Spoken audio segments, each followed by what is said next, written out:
Okay, so the recording is now turned on.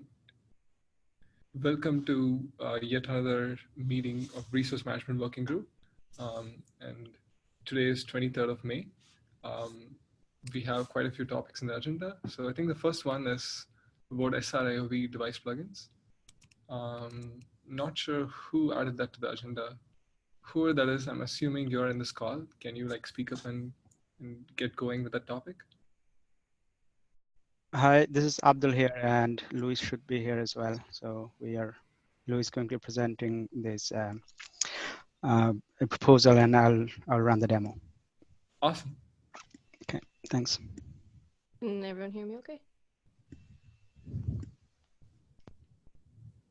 Yeah, I can hear you, Luis. Cool. Okay, I'll share my screen. Your voice is pretty feeble, though. You may want to speak up. Okay. Is that any better? Yep, that's better. Okay, cool. Move the mic closer to your face. Usually works. Share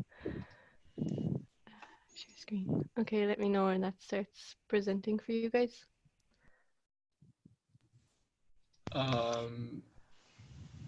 Yep, we can see it now, or I can see it now. Yeah, we can see it as well. Great. So basically what we wanted to bring this forward for was to kind of start a discussion to create kind of a unified story for network devices. So our plan is to present to both this resource management group and SIG network to get kind of a unified view on whether this is a good way forward.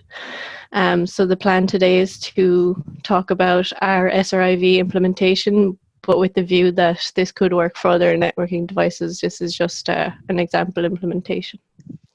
So if there's any questions throughout, just stop me and I'll take those. So the motivation behind starting this was that CNI is very good at what it does, but it does not cover the entire life cycle of a network device. So for the cases where there's limited network availability, so in our case, the SRIV VFs, there's no mechanism to advertise these and to have the scheduler account for those when pods are being landed. So if you are running your pods with just CNI enabled with SRIV CNI, and you run out of VFs, your pod's going to fail, and you'll have to look into the kubectl describe of the pod to see why it failed, as opposed to seeing that the scheduler is out of VFs. So that's the first major reason we wanted to have a more granular view of limited network availability. So then as well, there's no planned NUMA alignment with CNI. So a lot of the latent sensitivity applications that we have from customers use CPU pinning and also require that the network traffic comes from the same NUMA node as the CPUs they're pinned to. So with the NUMA manager proposal, we have device plugins and the CPU manager coordinating, so that will solve that issue for us. And then lastly, CNI has no mechanism to manage device C groups, as we know. So one of our use cases is for DPDK. So we currently have to run a privileged pod so it can see all the devices, as opposed to a device that was allocated, which we could do with device plugins. So there's been a couple of other work done in this area. So Vikas has a proposal which kind of also outlines kind of a unified network and CNI plugin. And then there was some proposal by Fabian and Peter on extending the resource API that's returned to kubelet to account for networking resources. So our proposal isn't brand new. It builds on these and kind of tries to create one unified story for network devices. So there's 4 components to the project. So there's the SRIV network device plugin, which is a device plugin implementation for SRIV. Then there's a CNI shim, which is basically a bridge to communicate between the device plugin and the CNI, and it does that via gRPC. And then there's a meta plugin, which in our case is Multus, which enables us to do multiple interfaces in our pod. And finally, we have SRIV CNI. So with the work in the network plumbing group for network objects, we've aligned this project with that work as well. So that's aligned up. So this is kind of the block diagram of our components. So the SRIV device plugin is responsible for discovering the SRIV VFs available on the node, and then sending those back to Kubelet to advertise as extended resources on the node. And then on allocate, the SRIV device plugin will store the mapping of pod information to VF information, which can be used later. So in this, we're proposing extending the device plugin API to pass the pod information to SRIV device plugin, as opposed to reading the checkpoint file. So we just think it's a cleaner option if the information can be passed from the kubelet to the device plugin. So then Multis is responsible for delegating to the CNIs. So it reads the network CRDs in the pod spec and then calls the relevant CNIs.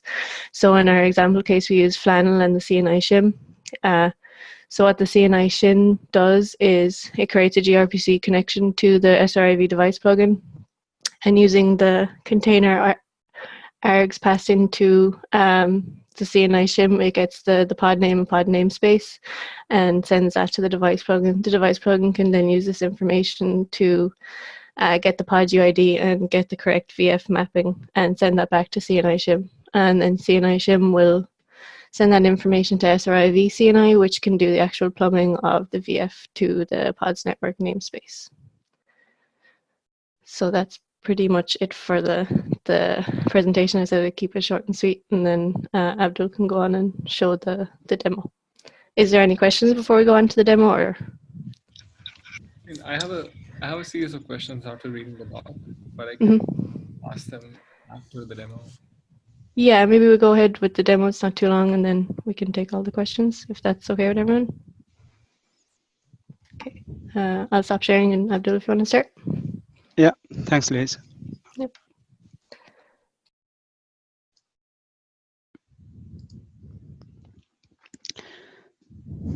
Let me know when you can see my screen. Can you see this screen? Yep, we can see it. Okay. So I'll just briefly go over the configuration that I have on my setup. So as Luis mentioned, we have we are using Multis as our CNI plugin that will enable us to add the additional network on top of the default Kubernetes network. So here we can see the Multis configuration for the CNI. So this configuration calls Multis, and Multis will call other CNI plugins as required. So for this, we are using the latest version of Multis, so which follows the standard recently proposed and implemented by the network working plumbing group. So this new Multis, just we have some very standard way of specifying the specs for the CNI and the plugin. So as next, the file here, we have this YAML file that describes the network objects for the CNI shim network. And then we have this sample pod spec here. So here we can see we are using this CNI shim network in here as annotation. And then here we are requesting for the SRIV VF1 for this pod. So I'll go into the actual running this pod. So here I'll start this device plugin.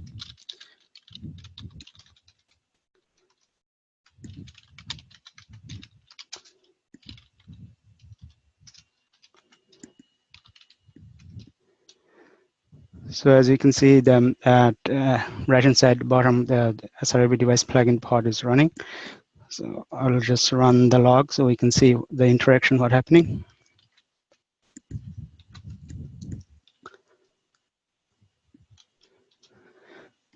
So as you can see, the device plugin discovered the SRIV capable NIC, and then it found two VF here and their corresponding PCI address. And you can see the list and watch advertising this device to the API. So now I'm going to create that our example pod.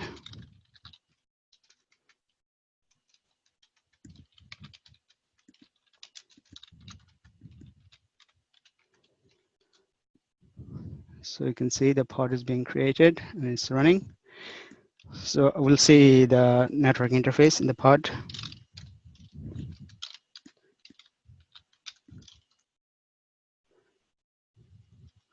So let's proceed the IP address. So as we can see, this is the default Kubernetes network, which is the default IP address for this cluster. And this is our additional network, which is the SRIBBF. And here is the IP address you can see that we given in the IPAM configuration in the network object that we defined before. So I can just go over there.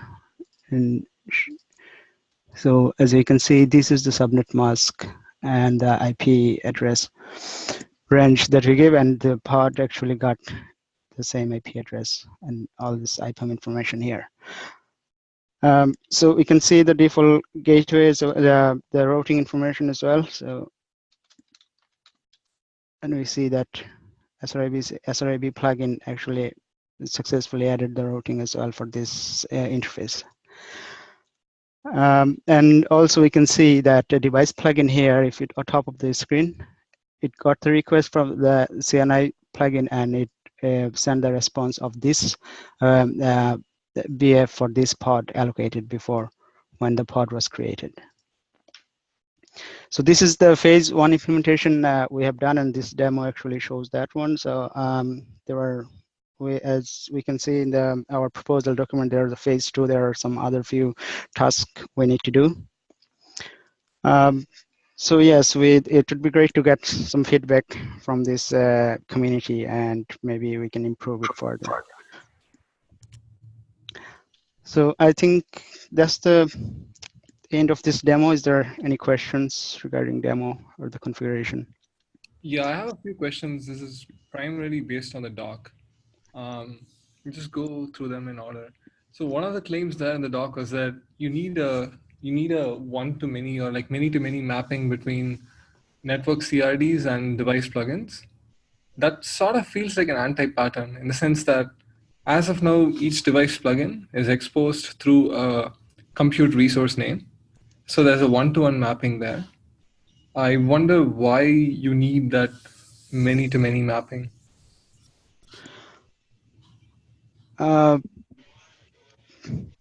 Abdullah, can you hear me, Abdul?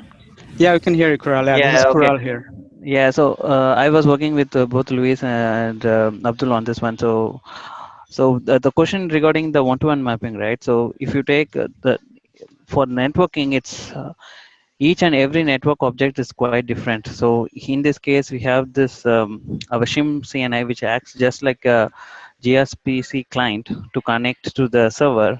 So it connecting to the device plugin, get the PCI address, and it's giving back that information to the SRV CNI. So in this case, what happened, like each network object will have different IPAM information or different VLAN ID. So that's why we said like it's not a one-to-one mapping. So the device plugin in this case is like intelligent agent, which gives us the resources. But at the end of the day, the network object, which is not a one-to-one mapping with the device plugin, because we're just getting the resource information, and after that we putting the network configuration on top of that resources. So those resources will be different for each networking. So that's why there is a difference actually. In the previous proposals, if you can see, they will have a one-to-one mapping, kind of a thick plugin model they proposed. But in this case, we decomposed that one and proposed like a pluggable model. That's a major difference actually. How do you plan on passing, or like how do you plan on connecting a pod to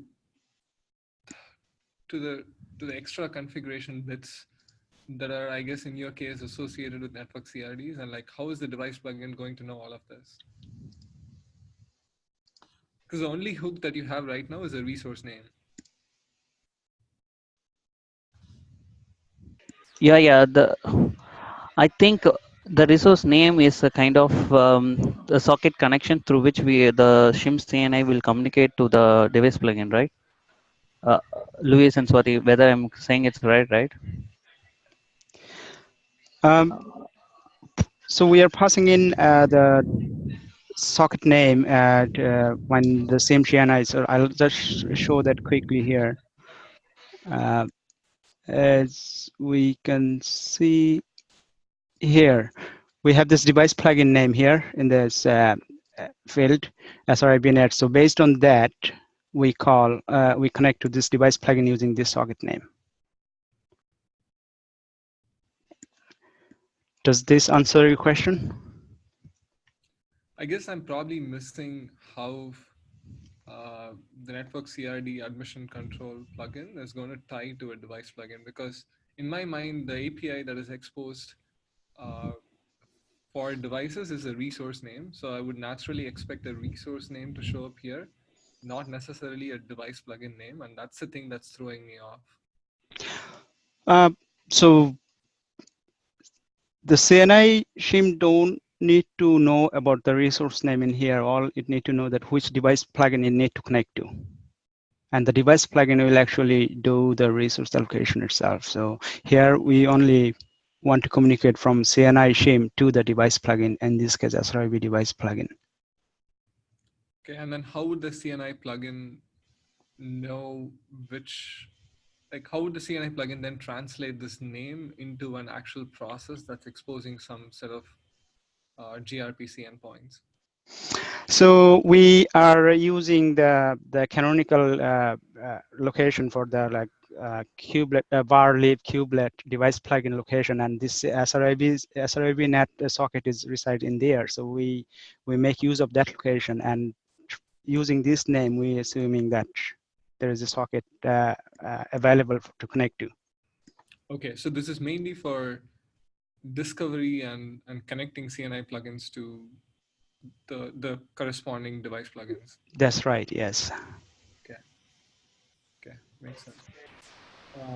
The other question that I had is, like, I think you called this out, which is something that we all have already discussed in detail, which is like network resources, are they per container or per pod? Well, as we know, network resources are shared by the pod, all the containers. So this is, I think we mentioned also in our proposal documentation, this is one of the, we don't know whether it's a challenge, it's a limitation that we have, we need to address. But for the moment, we are defining the resource request to a container, but we know the network actually being shared by the pod for all the containers. Yeah, that feels like a hack, for lack of a better word. Well, I think this is the mechanism we have currently with the kubelet at the moment. So this is very little space we have to change anything in that scope.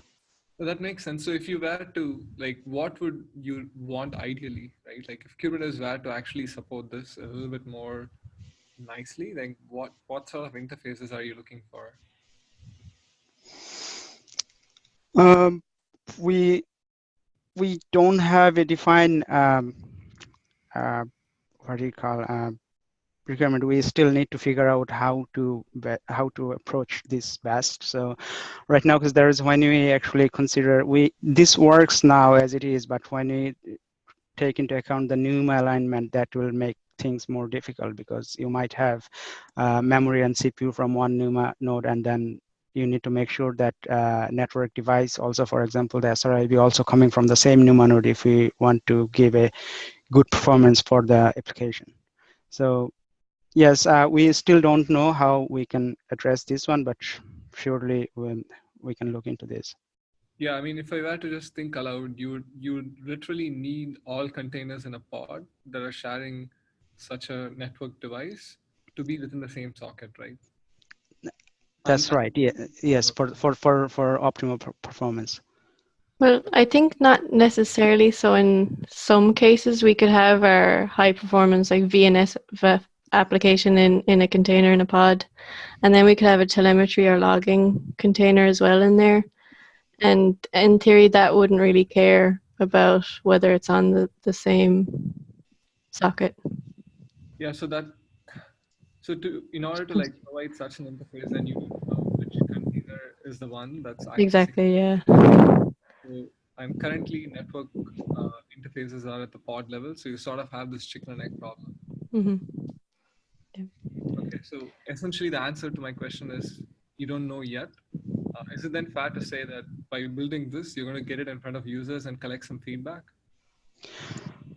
This is exactly what we're trying to achieve here, and probably we can get some more idea on how to address this. Okay. Okay, so I guess the next question that I had was, Kubelet currently does device allocation. It wasn't clear in the doc whether the plugin was expected to do device allocation or the kubelet. Can you clarify that? Kubelet still does the allocation. Okay. Yeah. But The only difference is the device plugin stores the allocation so that the CNI can get that information. That's actually also my question. So if the device plugin also stores that information, what if a device plugin fails? How will it to re-establish that state? Our current implementation doesn't process this information, but we are planning to actually keep a local file that can, if in case of restart, it can read that file and bring that state back. Okay. Because I think during the initial design of device plugin, the reason we choose to do allocation and also store the information in the local checkpoint file is to make device plugin stateless. And now if we say like both device plugin and the kubelet need to store this information, it seems like both need to be stable.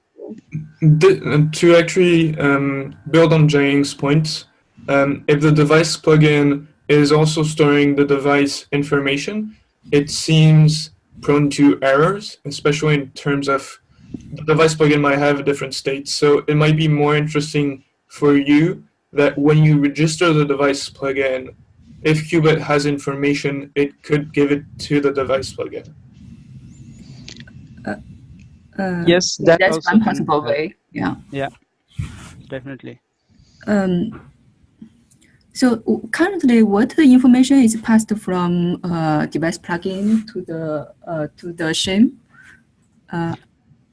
So BF information, so which includes the BF PCI address and the corresponding PF from where the BF came from, and the BF ID. So these three information we getting from the device plugin. Okay. And you mentioned that there's also some information stored in the port annotation, and how that port annotation information is passed to, I guess it's a CI shim or some component to CNI. Port annotation for the network object, is it?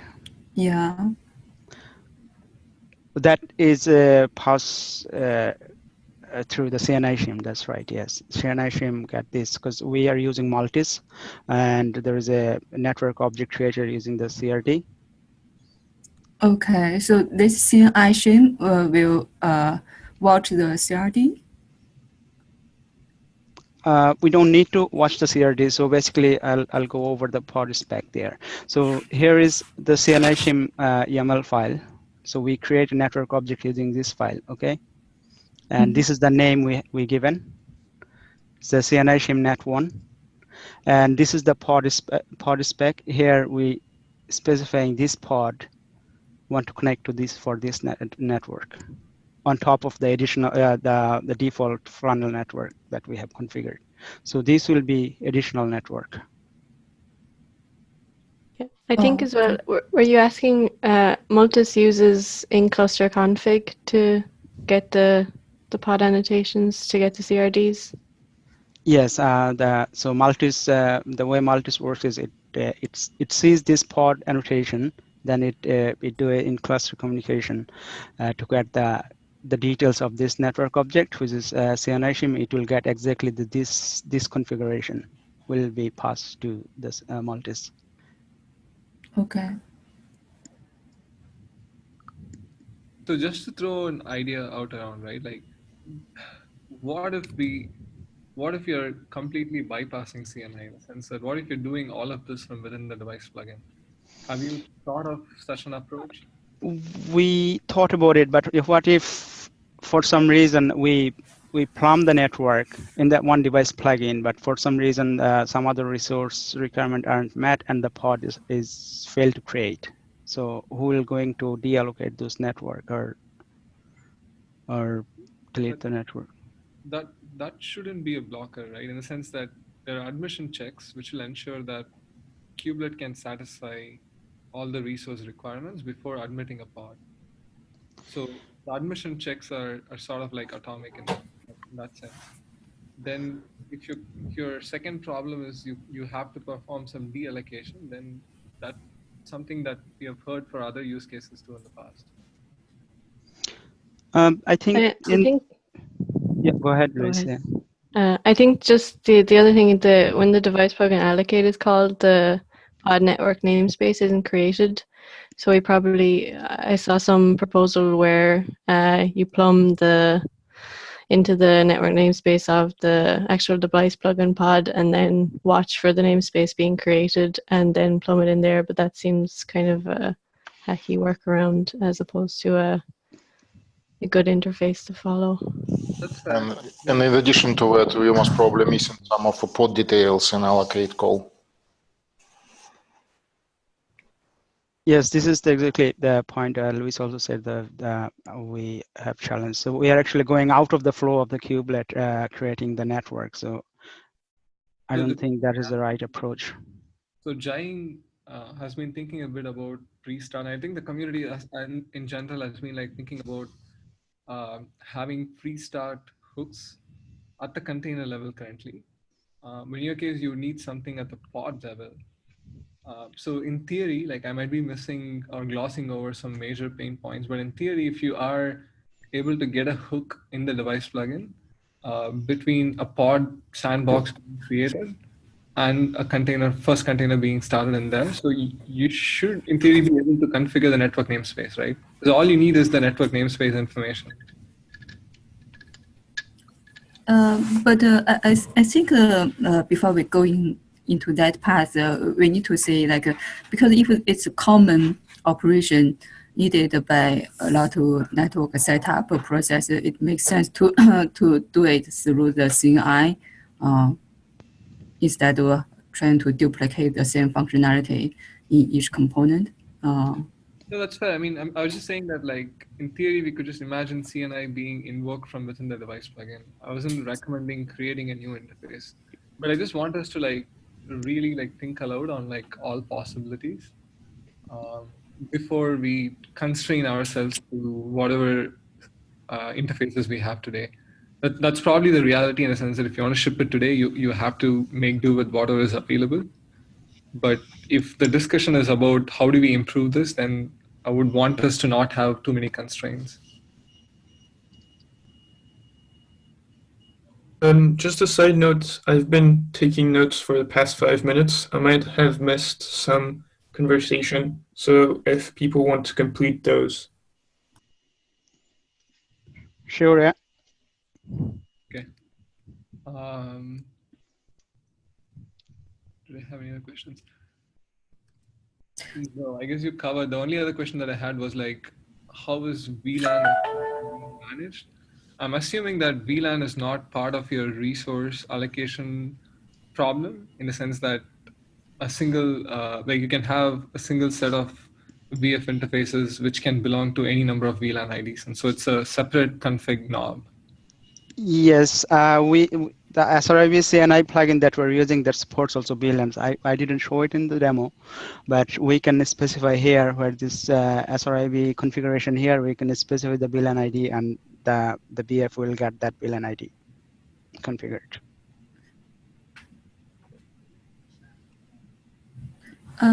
So question about the implementation. So you mentioned you expect to have different phases of implementation, and you also mentioned like some NUMA awareness allocation.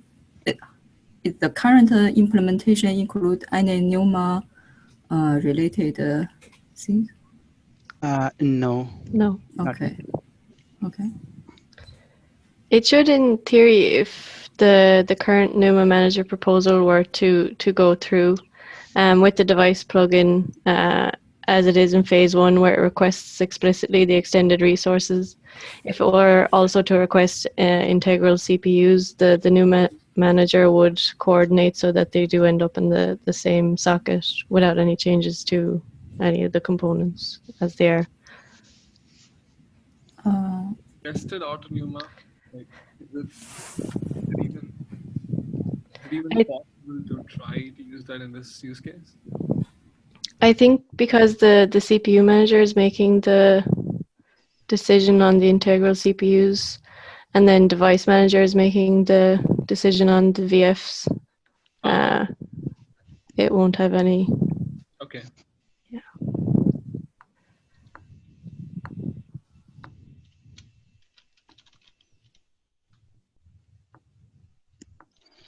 So that's kind of a main open we have is the NUMA alignment, because one of the major use cases we have is that the pod spec writer would only have to request one thing in their pod spec. So in our current phase 1, you have to request both the network CRD annotation and the extended resource request. So we want to kind of limit the error there to only have one, either the annotation or the extended resource request. But to do NUMA alignment, we need to have the extended resource request. But as we said before, the networking is actually pod level. So whether we put an extended resource request on every container, or do we do one container, or how do we know which is the container that needs to consume the VF is kind of a major open we have. But you don't expect a device to be shared by multiple pods. You expect a device to be shared by multiple containers in a single pod, right? Correct. That's correct, yeah. Just curious, what use case, so what is the target workload for this? It's mostly for the VNF type of workload we're looking at, where you want to separate the control plane and a data plane. So usually SRIV VF will be used for the high performance data plane. So this is to be run on switches or like high performance machines? Yes, telco use cases, usually they require the SRIB type of workload. Okay. Are we running any containers on those on those environments currently?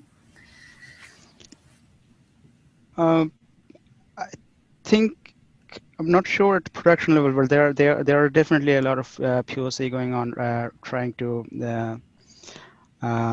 create the VNF application in container.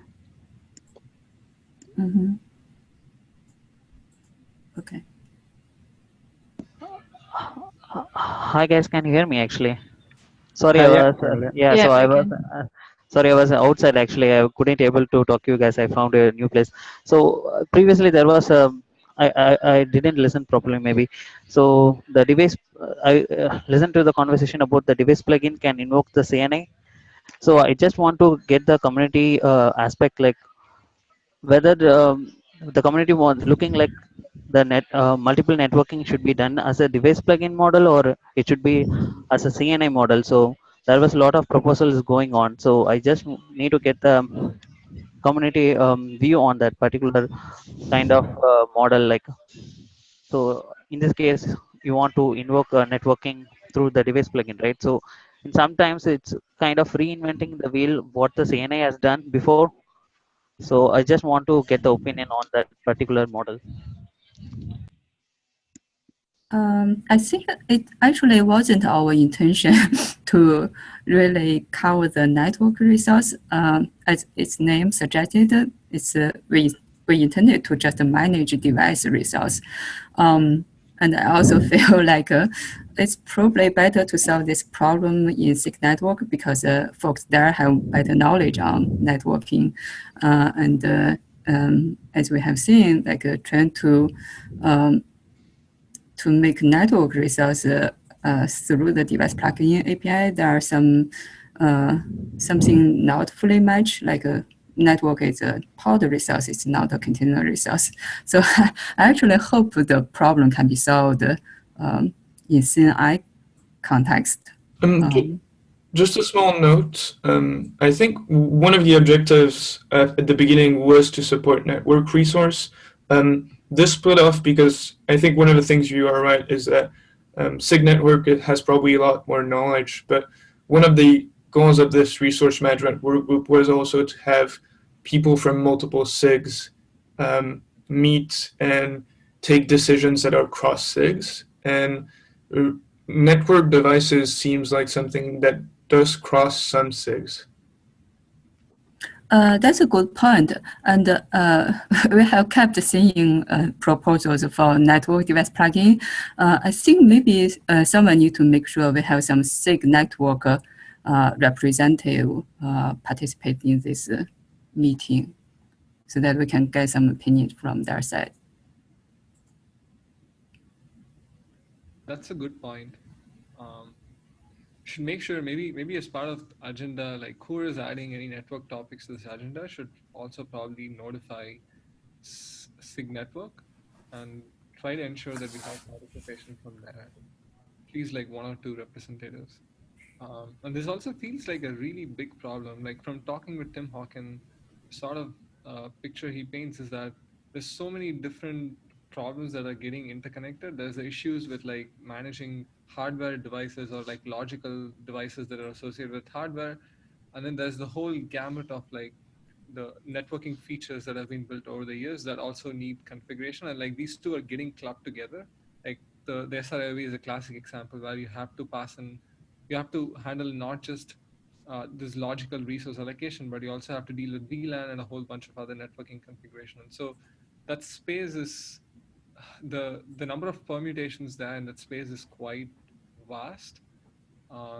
And I suspect only a few people in the community are actually grasping all the different set of problems that are sort of related to the same area.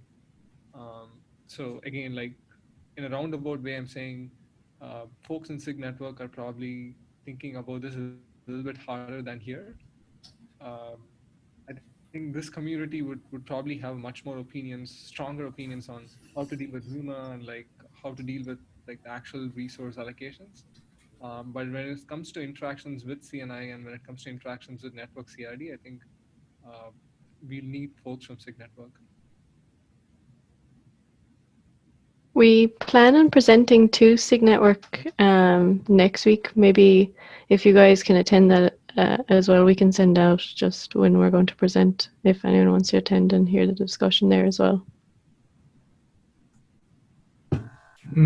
I think it's actually a really good idea for us to attend and discuss what next steps we can take, because I don't think we right now as a community can, well, I mean, unless you have suggestion, but I don't see a lot of next steps for us unless presenting this to SIG network for this design document. Yeah, I mean, someone who really cares about this problem and has users and probably are building products out of this would be the ideal ones for championing this, because I assume everyone else is like pretty much busy. So you would have to figure out a way to get the right set of decision makers together on this topic and then drive towards consensus. We have shared this proposal to NetSig community as well. And yeah, as Luis mentioned, we are planning to actually do a presentation and demo as well. Awesome. Yeah, maybe after that, we'll know what's the uptake, and then we can maybe discuss, regroup again over mailing lists as to what the feedback was and what can we do next. Yeah, definitely. Just with regards passing the pod information to the device plugins, is that something that's never going to go ahead, or if there's a solid set of use cases for doing that, is it a plausible change to the API that could be made? I think we can discuss that, but I also want to clarify whether the expectation is to have device plugin to be stateful, which I hope to avoid.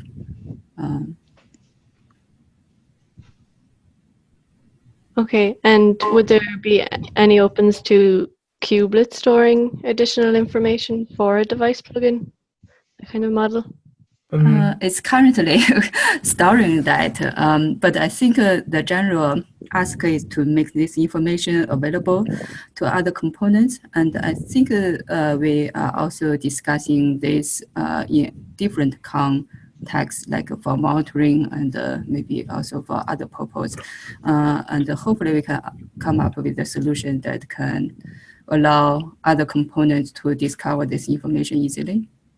Wait, is it just the information that kubelet already has today, or was the question about passing more information back from the device plugin?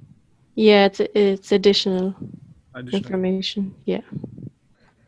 Yeah, you might want to file an issue just about that. Okay, sure. I can do that. And there may already be an issue. Okay, great. I'll try and find one if there isn't. I think Vikas has filed a issue on that one actually. I don't know, Vikas is here in the call. Maybe you can send that link later. I think I think there's an issue about passing more information during an allocate call. Yeah, I think that's passing more information to the device plugin as opposed to the device plugin passing back information. But I'll check for sure. Okay, sure. There was also a mention of sending to the device plugin, or maybe not to the device plugin, but I just want to make sure that this is something that I noted right. Sending the CRD and the extended resource request, was that to the device plugin, or was that to the NUMA manager? It was just so that the user wouldn't have to request both. In the pod spec, just request one, and then an admission controller or some other being would add the additional either extended resource or CRD, depending. But that information doesn't go to the device plugin. Okay, thank you.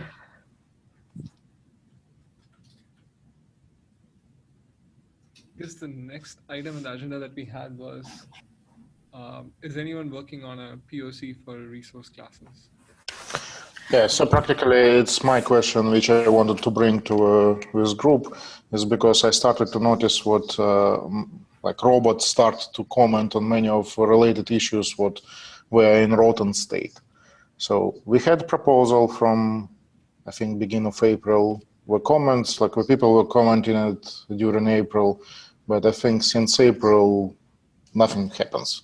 So I'm curious, anyone works on it, or what is the current state? I think Vikas has a POC a while ago. We are still trying to finalize the design, so that's why he hasn't been updating the POC, mostly because like before the design was finalized, I don't think we should spend too much time to update the POC because that may change depending on the finalized design. So we are hoping to get the design finalized, hopefully this quarter. Then I think a lot of parts in his POC can be reused, but I think we can definitely use that as a basis going forward. Yeah, but I think even for design discussion, I haven't seen comments in the last couple of weeks, I think. They are discussion a bit stalled. So the discussions, we have some like offline discussions, and also perhaps not all of them are made on the on that PR, but we will try to get some like conversations going. So there have been discussions going on, and we will try to make it public at some point. Yeah, I would say, frankly,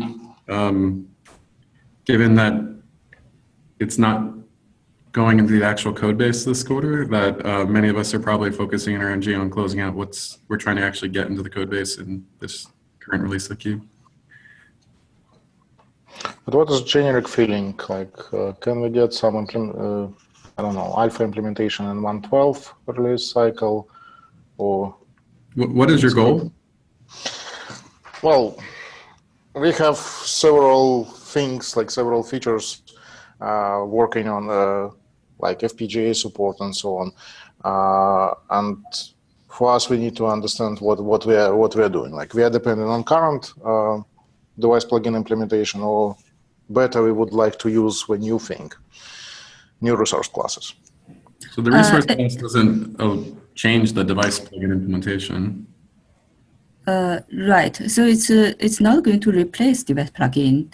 But I guess your question, perhaps for FPGA, since we have heard some feature requests in the past, I guess the current model you are building is to advertise a special resource name for each FPGA, and you are wondering whether you can make that information as a part of the metadata information in the resource class, in the resource API model. That's one of the things. But in overall, what we are looking is like a bit better user experience, how we can utilize like special hardware. And you are trying to build some POC for FPGA on top of the resource class POC, I guess. I hope so. If we will be able to, I hope so. That's a lot of uncertainty. It's like one alpha feature depending on another alpha feature.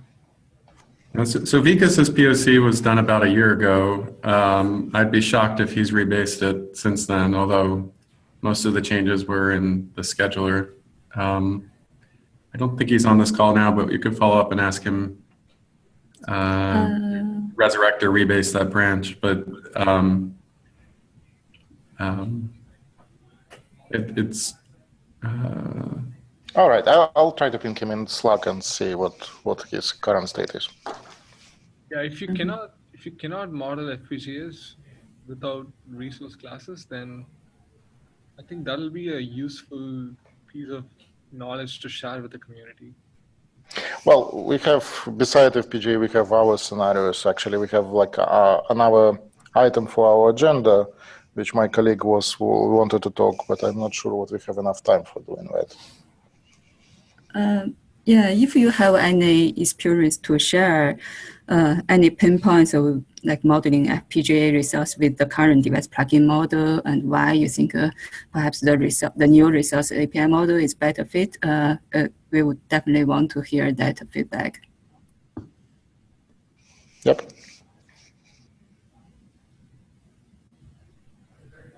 Okay, I see one more item in the agenda, and we only have 6 minutes, which is shared CPU pools. If that's urgent, then we can probably like just understand at a high level what the topic is about. If not, we can punt it to the next meeting. Okay, hello. So it's Christian Litkei from Intel. So I was adding that it's not really urgent, but if you think so that we have, so what we could do is that I could give you a sort of high level introduction, what we are trying to achieve with that. And when we run out of time, we can continue during the next one. Or if you prefer, then we can do the whole thing in the next one. Both is fine with me. Yeah, I prefer that. I think between now and 2 weeks from now, there'll probably be a lot of mental context switching, and maybe the participants list will be different. That if we could just queue this up for next time, that'd be preferred. Okay. Yeah, to add to that, if you can write even a one-pager or like 5 or 6 lines about what you're thinking, that'll also help all of us get on the same page. Yeah, sure. So actually I have yes, I can do that.